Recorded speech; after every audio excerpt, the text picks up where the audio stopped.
लोगों के लिए चिंताएं, दुख, अशांति, कोई भी सुखी नहीं है। बिना हरि शरणम के कुछ भी कर लो, कोई भी हो, तुम्हें शांति नहीं मिलेगी। तुम्हारी चिंता, तुम्हारा भय दूर नहीं होगा। नाम जप करो। लोग जो है, जो भगवत मार्ग के पथिक हैं, हमने मन को पढ़ा है।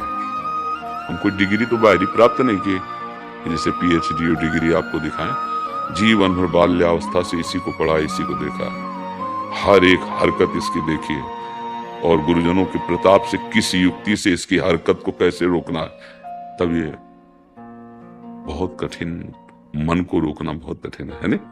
हाँ देखो, आप तो स्वस्थ हैं फिर भी डिस्टर्ब हैं। इसका मतलब जो करना चाहिए वो नहीं कर पा रहे, जो नहीं करना चाहिए वो कर रहे हैं, इसीलिए डिस्टर्ब है। इसकी दवा भगवान है। शारीरिक दुखों की निवृत्ति, मानसिक दुखों की निवृत्ति, लोक लोकांतर के समस्त भोगों से एकमात्र भगवान, ई परलोक सकल सुख पावत। उसको समझ लो।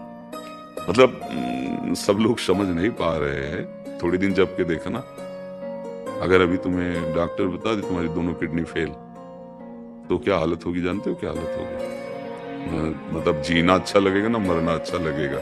हम भगवान के अंश हैं, भगवान के मार्ग। केवल ये थोड़ी कि प्रवचन कर रहे हैं, बातें बना रहे हैं। सही अगर तुम्हें स्वस्थ होना है तो एक उपाय है, भगवान की शरण हो जाओ, नाम जप करो, बुरे आचरण त्याग दो, भोजन अच्छा हो, सात्विक हो, भगवान को अर्पित। अभी कुछ दिनों में शांति मिलने लगेगी। दवाइयों से अगर बहुत बिगड़ा तो थोड़ा सहयोग ले लीजिए, डॉक्टरों के पास जाके सहयोग ले लो, क्योंकि तुम्हारी मानसिकता है ना। नहीं तो सच्ची कहते हैं, अगर हमारा चिंतन ठीक हो जाए और हमारा शरीर कष्ट में, तो कोई परवाह नहीं। देखो, दवाइयों के द्वारा जब मन को सब चेतना शून्य कर दिया जाता है, तो अंग प्रत्यंग में शल्य क्रिया होती ना, ऑपरेशन, क्या फर्क पड़ता है? अगर यही मन आनंद में बेसुध हो जाए, प्रभु के चिंतन में, तो शरीर में क्या फर्क पड़ता है? पर ये बातें लोकवत समझ में नहीं आएंगी। ये नहीं समझ, ये अध्यात्म है, ये है सत मार्ग। और यहाँ जो कुछ भी है सब असत है। अब यहाँ जो कुछ भी करोगे उसकी असत ही है वृत्ति।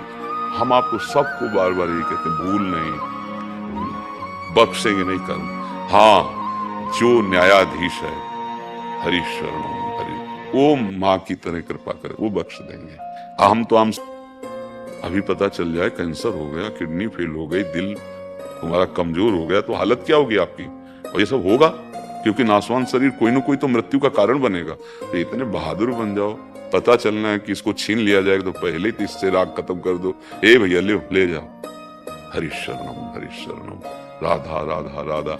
अब भाई अध्यात्म ही दुखों की जड़ को मिटाने वाला है। और अब ये समझ में आ जाए तो समझ लो।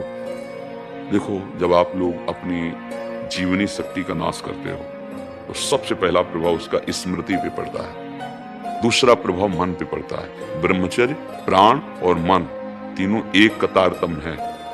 अगर ब्रह्मचर्य ठीक तो मन शांत, आनंदित, सोच कराने वाला, निगेटिव नहीं पॉजिटिव सोच कराने वाला, और प्राण संयमित, महाबली। स्थूल प्राण वाला उसके बल थोड़ी होता है, जिसका प्राण सूक्ष्म होता है उसमें महाबल होता है। ध्रुव जी ने अपने प्राणों को सूक्ष्म करके रोक लिया तो विश्व की प्राणवायु रुक गई, तभी तो भगवान तत्काल आ गए। समझो, आप मनुष्य जीवन प्राप्ति के यार, थोड़ा तो समझो तुम कौन हो।